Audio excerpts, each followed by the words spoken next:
So 514 people crossed the English Channel yesterday.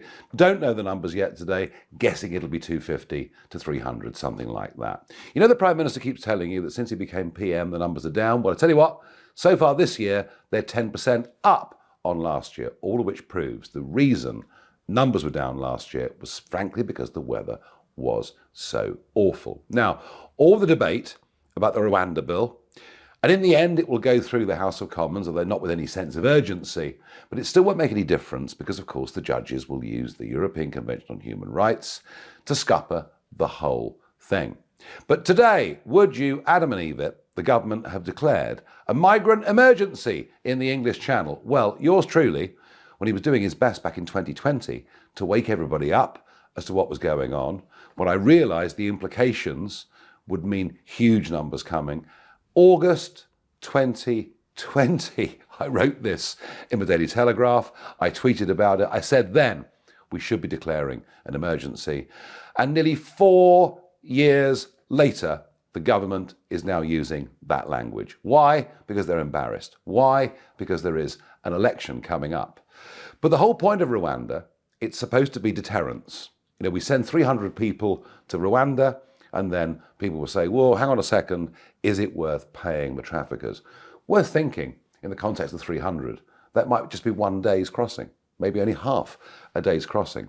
Unless Rwanda was prepared to take thousands, I'm not sure, even as it looks, it would stand to be any deterrent at all. But the Nationality and Borders Bill, do you remember Priti Patel saying, we're going to crack down on the criminal gangs. We're going to make sure that those that actually take the boats, hold the tiller, get the engine, take them across the English Channel, these people will be defined as smugglers, and they could face up to life imprisonment. Another strong deterrent. Well, think this through. This FOI request, and you can see the numbers on the screen in front of you, this shows 2,750 boats have crossed the English Channel since this crisis began. And yet, only 150 people, only 150 have been prosecuted, and nearly all of them are Africans. The prosecution today is a man from Sudan. Why is it always Africans? Well, they haven't got the money in most cases to pay the traffickers the 5,000 euros, so their way out of it is to take the tiller and effectively to become one of the smugglers. That's why in nearly every case it's Africans. But the conviction that we've seen today of a Sudanese man that took a boat across the English Channel is just 20 months. It's hardly life imprisonment or anything approaching life imprisonment. And other sentences vary from that to 2 years, maybe to 3 years at the absolute maximum. So every promise the Conservatives have made, every time they stand up and talk tough, we're sending the Navy into the English Channel, you will get life imprisonment. Every single time any of this gets to our courts, we find the whole thing is watered down beyond belief. And the net effect is we just put another 150 young African men into an already overcrowded British prison system, rather, in the case of this man, where he should be sent straight back to Sudan.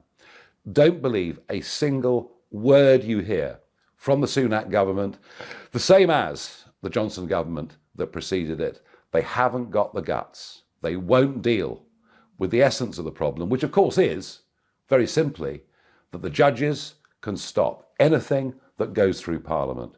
Longer term, we need reform of all of that. Blair's reforms have left our Parliament, frankly, pretty impotent.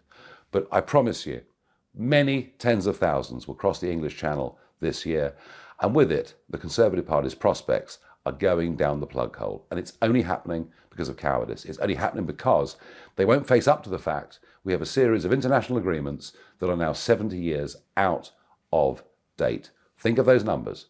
Only 150 convicted of taking those boats across the Channel out of 2,750 boats.